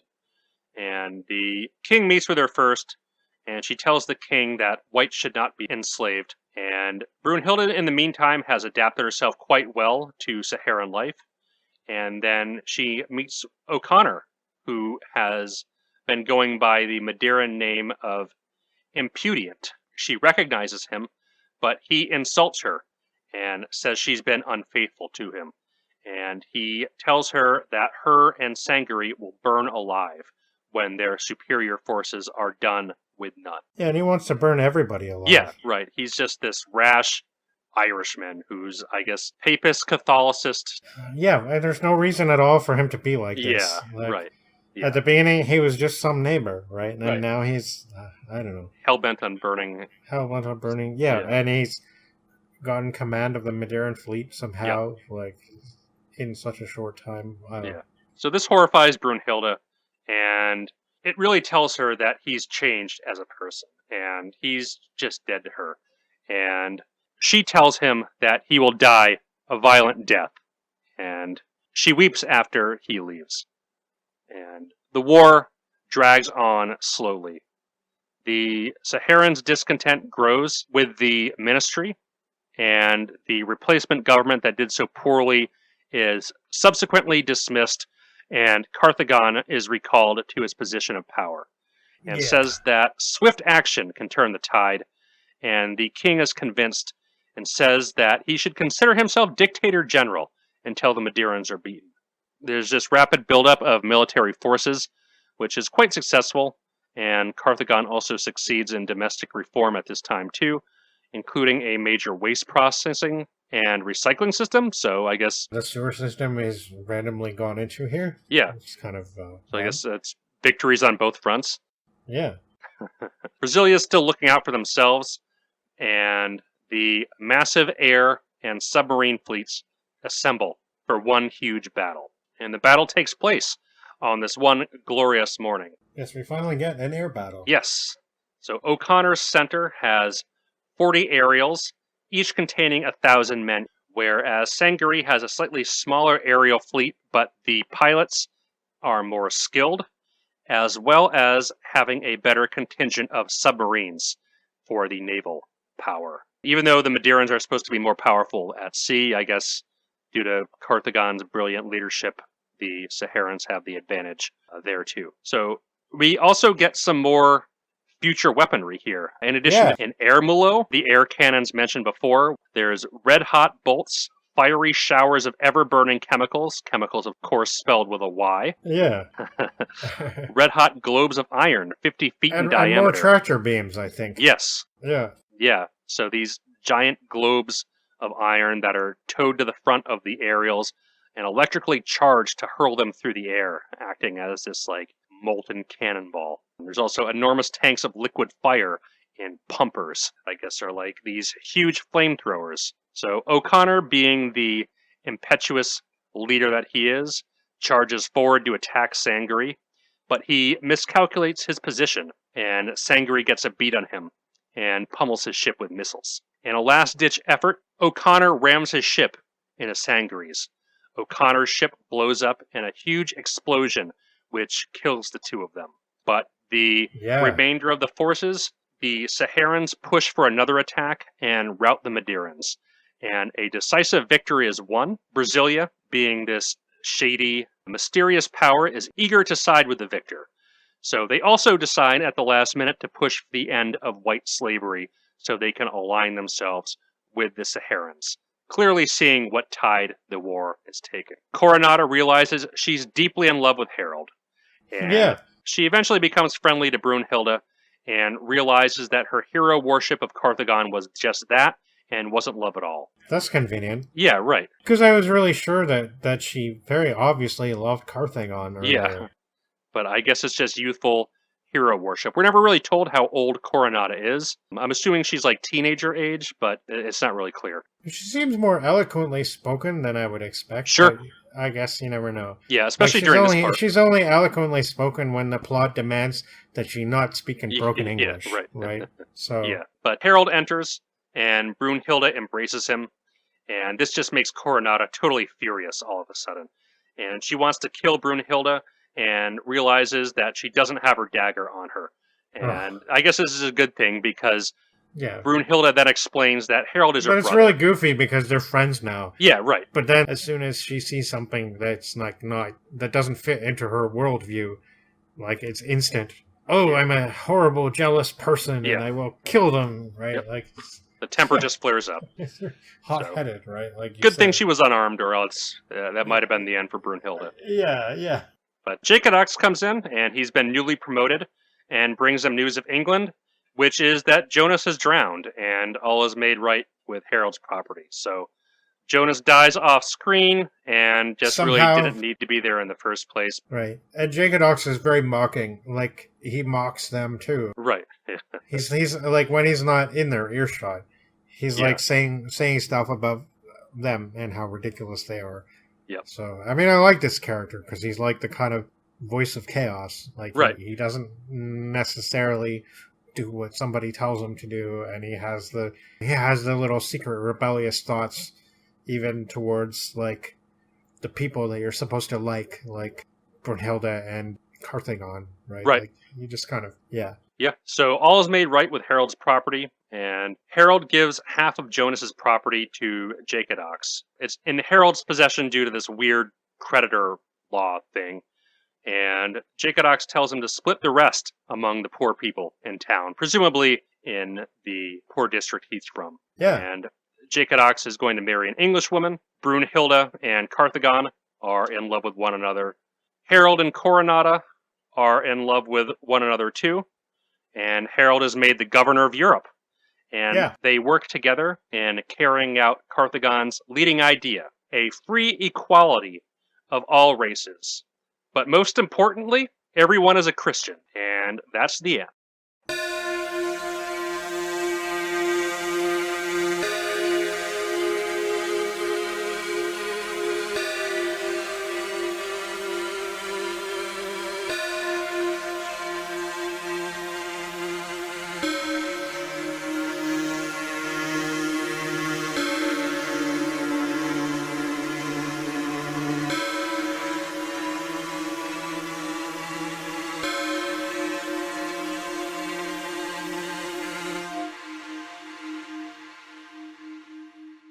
I put in the end pretty close to what you put. I put in the end of my notes. Blacks and whites united in one brotherhood. Christian and free. Yep.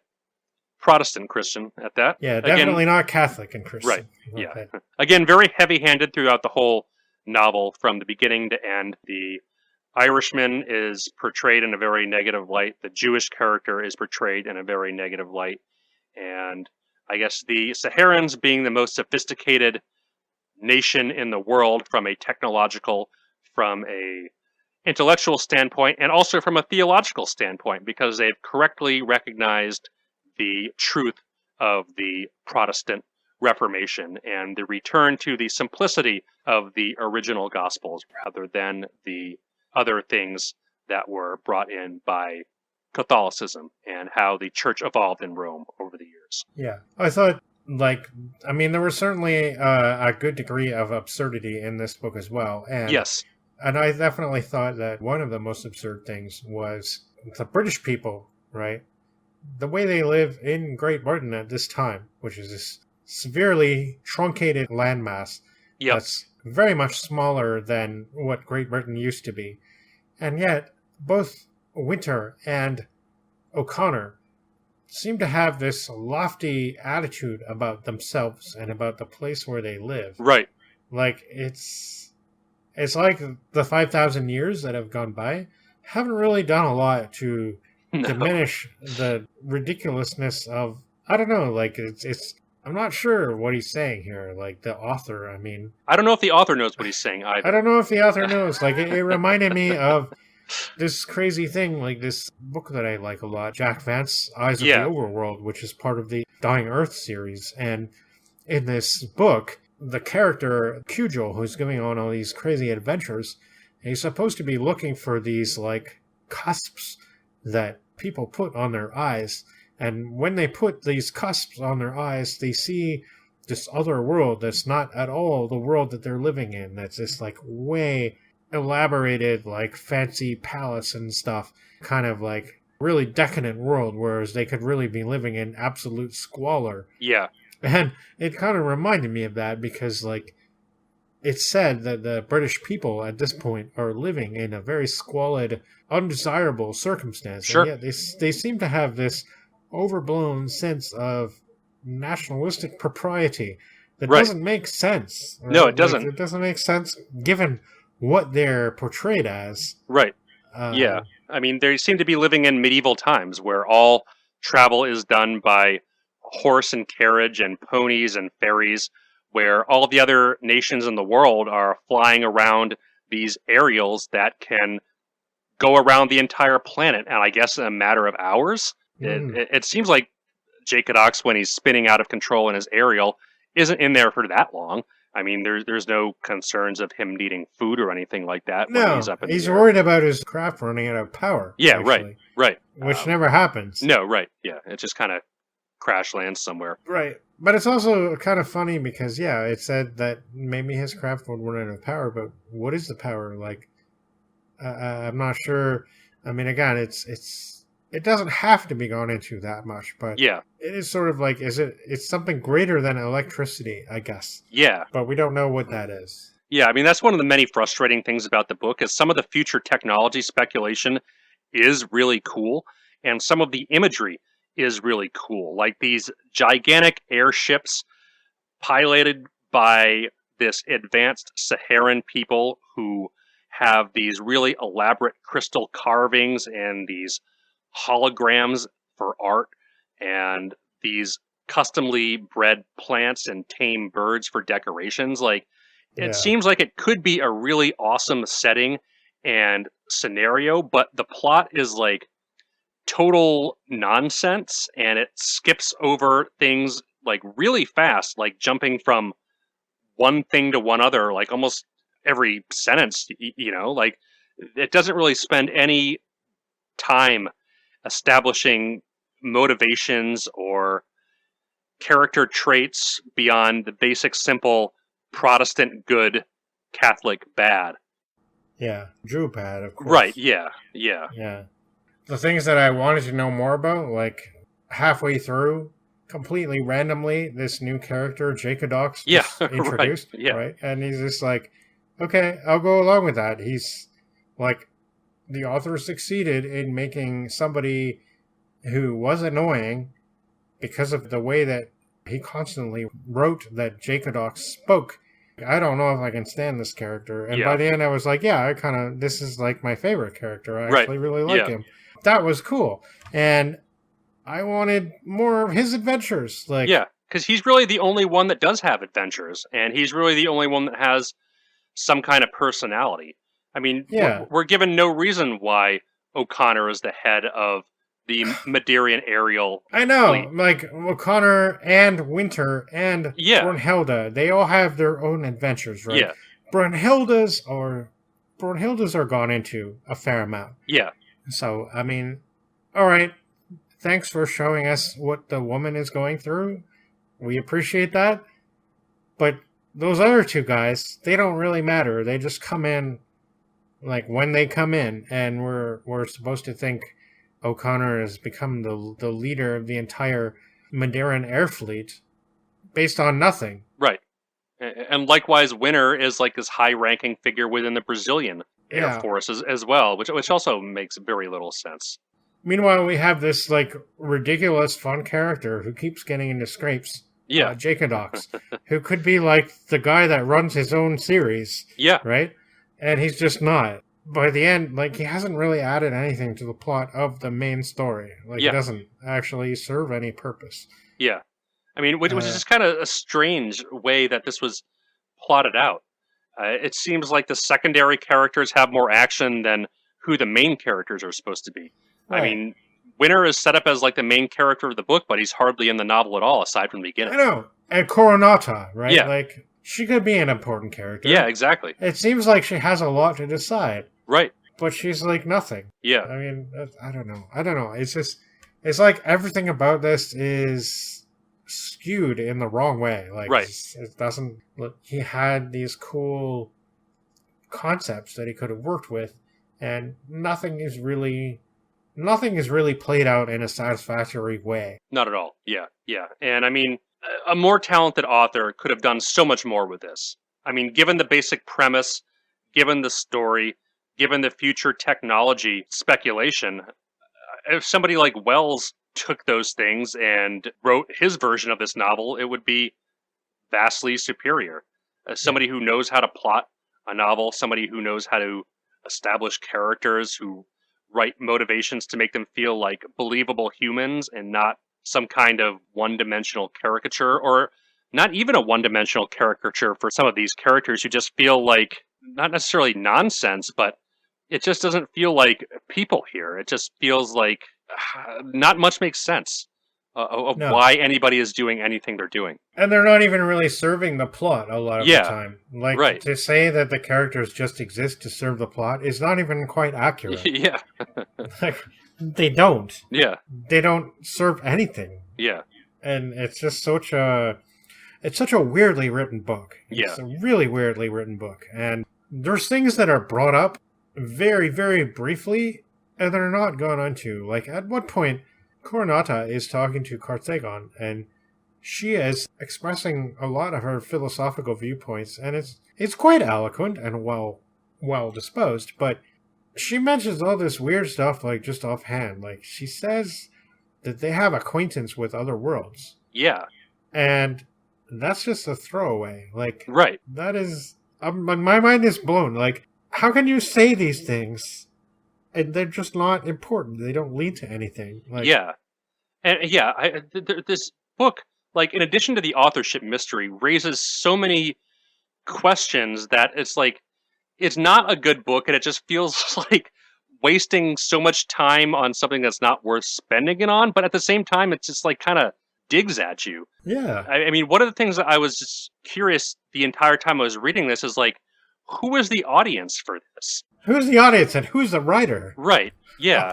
I mean, the other penny publications, all right, they're sold at like railway stations, and I guess this is going to be the modern equivalent of airport beach novel or a brochure on life insurance is exactly what I want to read on the train from London to Manchester. Right. Yeah, but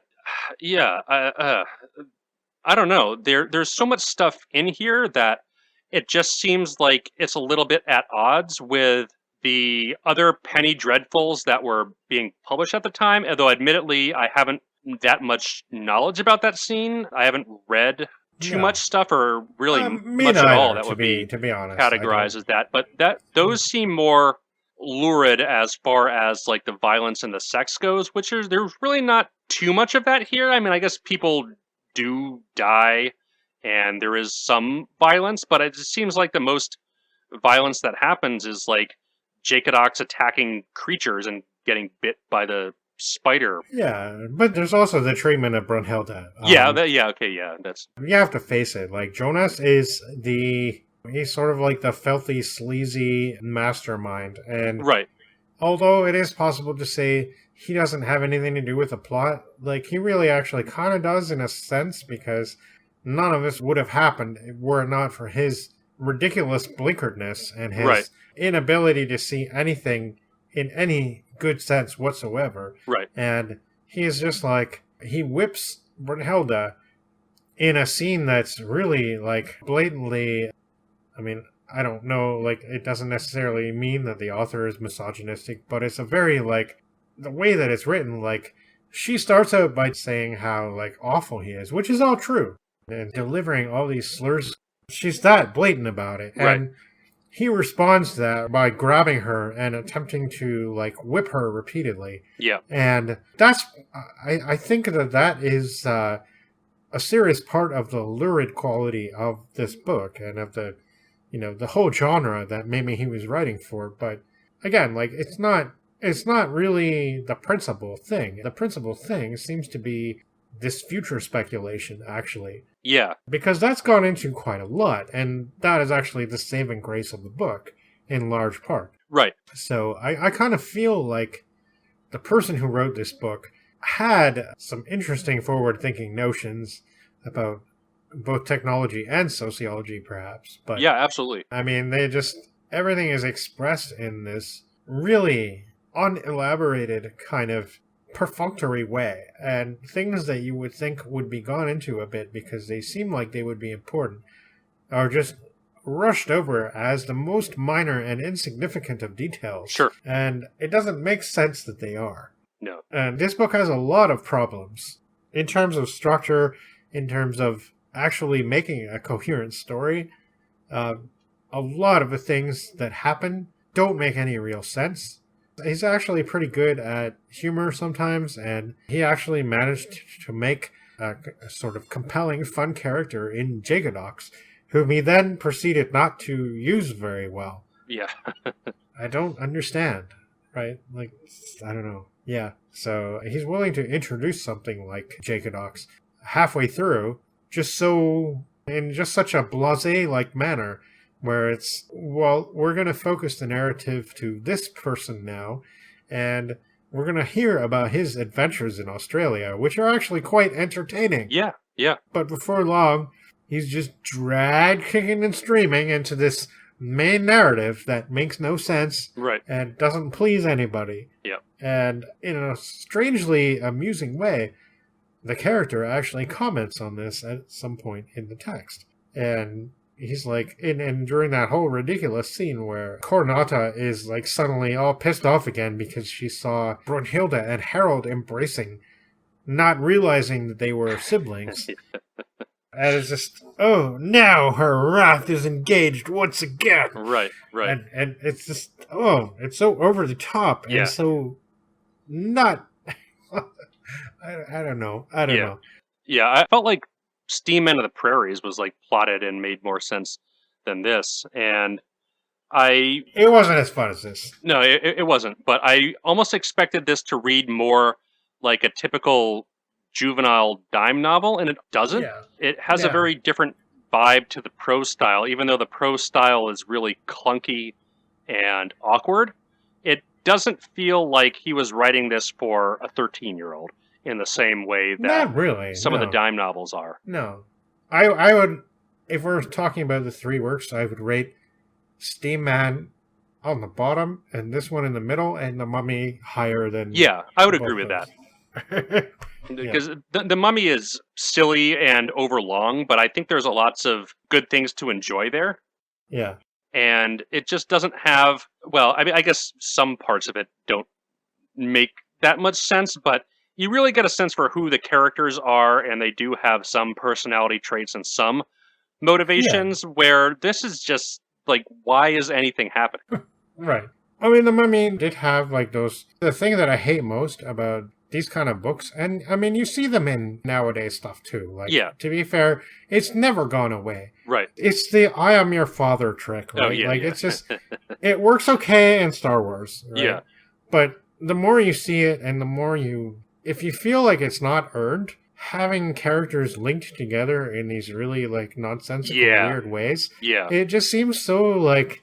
It seems so unearned and so unvalidated in any way. Like, the way they handled the James Bond movies recently, where they had, like, Blofeld and Bond being, like, foster brothers. Yeah, that's bullshit. It's like, why? Like, it doesn't help my appreciation of anything to make that the truth. Right. And it actually takes away from... Yeah. Right, like, it makes it seem like all these big world-shattering events are, in fact, really, really small and petty. Mm-hmm. And I could see some author pulling this off in a way that's sort of dramatically satisfying.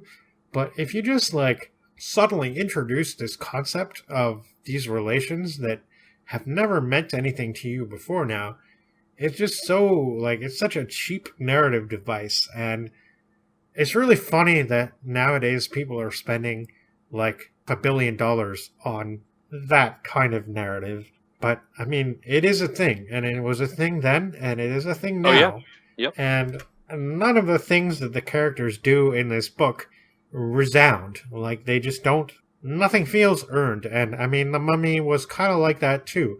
The Mummy, I think, pulled off something that this book didn't, and what that was is kind of like a sense of wonder and excitement, and, like, feeling like the things that were happening were actually on a large scale. Yeah. And that they mattered. to at least the people in the story. Even though they kind of came out of left field, like people loved one another or sought to take revenge on one another, that we hadn't really suspected that would have even been a relationship before we read about it towards the end of the book, right? But all that stuff, it kind of made sense and it kind of worked. But in this book, it really doesn't. And when Winter and Coronata start to, like, they all of a sudden love each other, what's that based upon? We don't know. Yeah. O'Connor and... They're both Protestant.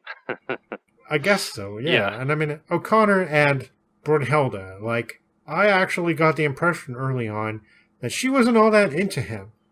Like, right. That was actually kind of how I felt. And I felt like that was what the author tried to convey. She even told him, like, I told you before, knock this hard-headed temper off. Stop carrying around a knife and flashing it at everybody.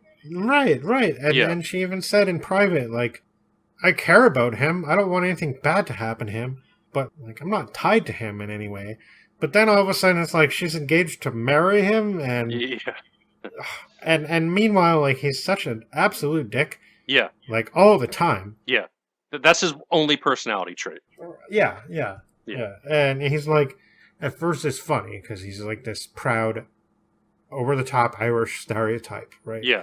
He's just proud of being Irish, and Winter's kind of gently saying, hey, maybe it's not worth all that much, and O'Connor really can't take this, so he demands a duel, and he demands satisfaction! Yeah. And slaps him in the face with a glove, practically. That doesn't happen, but, he takes out his knife, which is a cowardly weapon, apparently, for some reason. I didn't get that. I didn't get any of that. And, yeah, I don't know. Very strange book. Very strange book. Yeah, like I said, it raises a lot more questions than it answers. Who wrote this? Who was reading it? Pretty easy to see why too many people haven't read it since publication, but one of the few reviews I could find of it written recently was from a blog, The Devil of History, who says, quote, calling the air battle painfully bad does a disservice to other bad books. So, not very well liked by too many people. I don't know if it was that bad, but it was bad. I mean, yeah.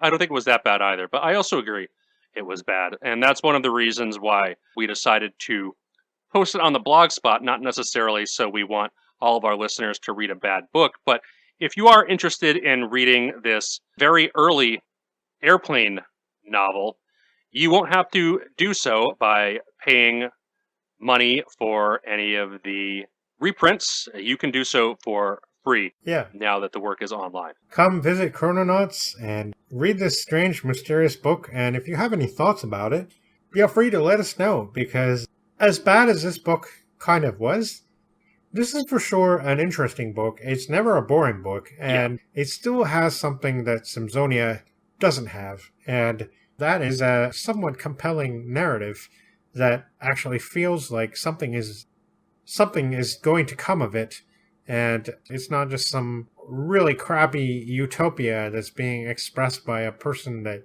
you probably wouldn't want to hang out with ever. Yeah, exactly. Because he's just, and I mean, like, a lot of utopias do come off like that, right? Yeah, exactly.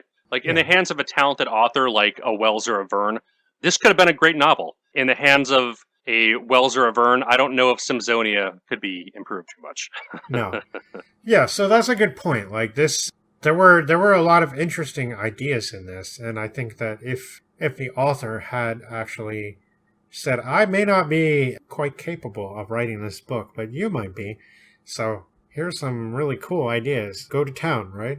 Yeah. That might have been, I don't know, that might have resulted in something.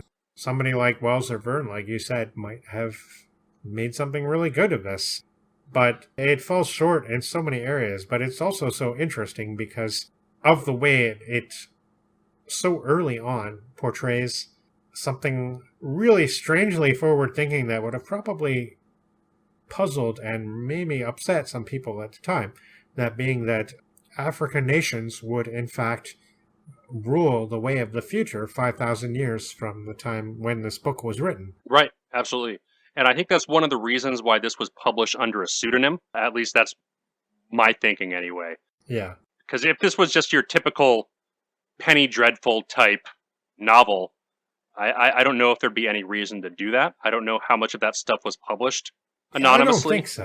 I don't think so. I don't really know either, but who knows? I mean, if I would have been able to find more fiction from the publisher, I might have more to go on, but I was only able to find the one title of that other one. I wasn't even able to find the text there. And the rest of the stuff is just like non-fiction, religious, or political tracks with weird excursions into Canada and mathematics and life insurance. Yeah. So, I mean, not too much to go on here.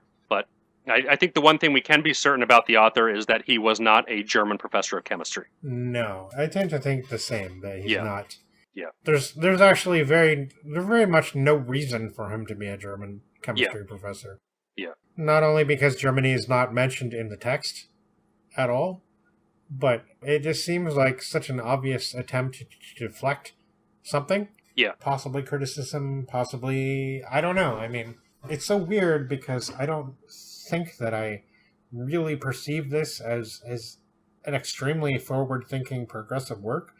But at the same time, yeah, like, it seems like this person was thinking about imperialism, and he was thinking about just this idea of what might happen in the distant future. Yeah. That's still more than what I think your average Penny Dreadful writer might give to you. Yeah. In a certain way, anyway. Yeah, so I mean, more interesting than good, but again, it's not very long, so if you have any interest in reading this, do so for free, rather than paying for it. Yeah, this is a lot shorter than a while's, and yeah, it's so strange because of what happens. It feels longer than it is, but not in a boring way, if that makes sense. Yeah, exactly. Yeah. And it's really frustrating, too, because as I was reading it, I felt like it was like continually sort of coming apart in front of me, and I was trying to sort of pick up the pieces and figure out what was really going on. Like, it was kind of a frustrating reading experience in that sense. But it wasn't boring. No. And I think that actually, after doing this for a while and after other experiences, I think actually being boring is probably the worst crime. Yeah, I have to agree. Of anything. Like, not being interesting is probably the worst any of these books can do. Right. And we've encountered actually relatively few that are not interesting. And even though in the bonus episode we did recently, I mean, I marked The Romance of Two Worlds as being a particularly poor book, I cannot say that it wasn't interesting. It was certainly interesting. It was certainly very kooky and strange. Yeah. And I think that's kind of one of the reasons to be doing some of this old stuff. Absolutely. In a way. Yeah. And this book was sort of along similar lines, in a way, I think. Yeah. Not as popular as Marie Corelli. Oh, no, not nearly as popular. Yeah, I mean, I can find no evidence that this was even widely read during its day. No reviews, no nothing. Yeah, it's strange how unrecognized it is anywhere. Yeah, I mean, again, it would take archival research beyond what you'd be able to find on the internet to dig any more on this. And that's probably for people who live in the United Kingdom. Yeah. Good luck to them. Yep. But I don't really know that I have anything else to add to this other than that it was certainly very strange and out there in a way that maybe you won't expect if you just hear about what Penny Dreadfuls were like. And I liked going through the material on this. I definitely think that The Wells was a good book. Absolutely. Yeah. Fantastic book. I think that next time we will be covering the same sort of ground. Yes. But approaching it in a slightly different way. We'll be doing a longer novel entitled The Angel of the Revolution by George Griffith, who is a really popular author of his time, but is another example of somebody who has fallen from favor in comparison with other authors of their time who are still popular, like perhaps H.G. Wells, if only for a few books. We'll be covering The Angel of the Revolution from Griffith, and we'll also be covering a couple of short stories by Rudyard Kipling. Rudyard Kipling, of course, being an author and somebody who was mocked by Wells even in The War in the Air. We didn't actually really address that, but maybe we can next time. Sure. Because he is referred to very specifically. He was also a friend of Arthur Conan Doyle, who is another person that we've discussed in the podcast before and that we will be coming to again. Now he's going to give us 2 short stories called With the Night Mail and As Easy as ABC. And I'm looking forward to that. I have always appreciated Kipling as a writer. I think that his, I don't know, like the whole white man's burden thing is unfortunate, but yeah, it's a different take on racist tropes than, I guess, outright hatred. And it's kind of interesting and imperialistic, certainly.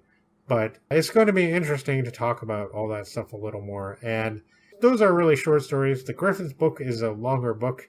Yeah, probably the longest novel we've read since The Mummy, and probably the longest we're going to read for a while. Yeah. It should be an interesting episode next time. Yeah, I'm looking forward to covering it. It's going to be cool. And if any of you want to read it before we do the episode, that would be really great, because I think that we will be dissecting and getting into it as much as we have been with these ones. And certainly, while the summaries are very fun to do, I do think that we are not quite on the level of some of these authors that write these books. So yes, we do encourage you to read the books and come to them with us. And when we discuss them together, hopefully it will be good for everybody. So those are our topics for next time, and we will be back with you then. In the meantime, remember that your propellers must be properly engaged, and you definitely want to watch your weight when you are flying heavier than air. And you definitely want to avoid explosive hydrogen. But for now, we will say goodnight, and we will return to you in a month's time with Chrononauts. Good night, everybody. See you in the air next month. Good night.